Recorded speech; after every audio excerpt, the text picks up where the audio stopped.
بسم اللہ الرحمن الرحیم۔ معزز سامعین و ناظرین، جرمنی میں تقریباً 240 سال پرانی ایک مسجد دیکھنے کا اتفاق ہوا ہے۔ میں اپنے سامعین و ناظرین سے اس مسجد کی ہسٹری کے بارے میں چند ایک چیزیں بڑے اختصار کے ساتھ شیئر کرنا چاہتا ہوں۔ جرمنی کے صوبہ بادن وٹمبرگ، اس کا ایک شہر ہے جس کو شوئیت سنگن کہتے ہیں، جو فرانکفورٹ سے تقریباً 90 کلومیٹر اور ہائیڈلبرگ سے 10 کلومیٹر کے فاصلے پر ہے۔ اس شوئیت سنگم پیلس گارڈن میں ایک مسجد ہے جسے موشے گارتن کے نام سے یاد کیا جاتا ہے۔ یہ 18ویں صدی کی جرمنی میں وہ واحد مسجد ہے جو اتنا عرصہ گزرنے کے باوجود ابھی بھی موجود ہے۔ اس وقت کے بادشاہ کا نام کارل تھیودور ہے۔ 1778 میں بادن وٹمبرگ کے علاوہ بائرن بھی اس کے زیر تسلط آ گیا تھا۔ 1776 میں مسجد کی تعمیر کے لیے درباری انجینئر نیکولس نے اسے ڈیزائن کیا تھا۔ 1779 میں مسجد کی تعمیر کا کام شروع ہوا تھا۔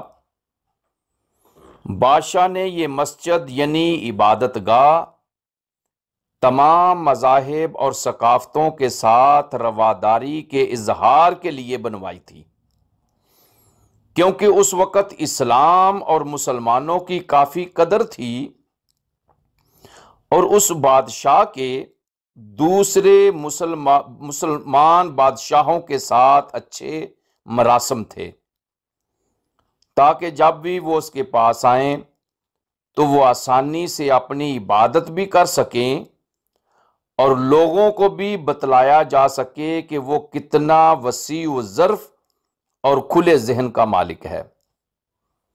مسجد کے 2 مینار اور خوبصورت گنبد بنایا گیا، اور اس مسجد میں جو مشرقی اور مغربی فن تعمیر کا امتزاج ہے وہ بہت ہی زیادہ متاثر کن اور قابل ذکر ہے۔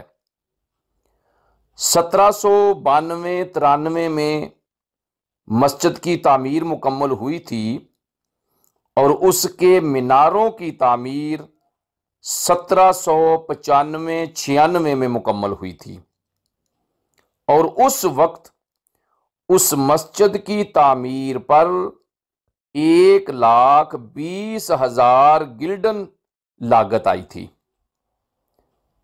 اس مسجد کو گاہے بگاہے مختلف کاموں کے لیے استعمال کیا جاتا رہا ہے۔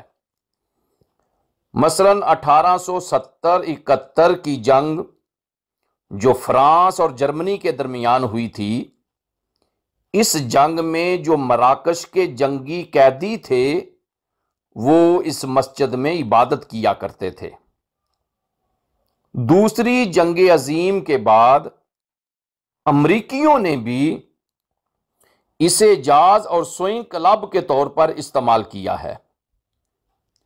1894 میں اس مسجد میں عربی میں لکھائی کی گئی تھی، اگرچہ اس لکھائی میں بہت زیادہ غلطیاں ہیں، لیکن بڑے ہی حسین انداز سے مختلف چیزیں وہاں پر لکھی ہوئی ہیں۔ 1970 کے بعد شوئیت سنگم پارک کی دیکھ بھال اور پیلس کمپلیکس یعنی شلوس اور شلوس گارڈن کی تشکیل نو کی گئی ہے، اور اس مسجد کی تعمیر دوبارہ 1990 کے دہائی میں شروع ہوئی ہے، اور 2007 میں اس مسجد کی دوبارہ مرمت جو ہے وہ مکمل ہوئی تھی۔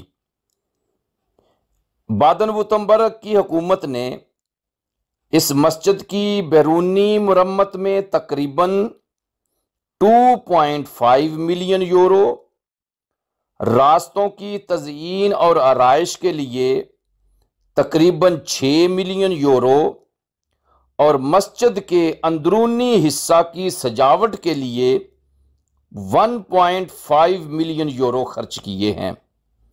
یہ مسجد بڑی ہی خوبصورت ہے، چونکہ ہم اس کا اندرونی حصہ نہیں دیکھ سکے تھے، لیکن بیرونی حصے سے بھی محسوس ہوتا تھا کہ یہ مسجد اپنے وقت میں ایک بہت بڑا شاہکار ہوگا۔ وصلی اللہ تعالی علی خیر خلقہ ونور عرشہ سیدنا و مولانا محمد وعلی آلہ و صحابہ اجمعین۔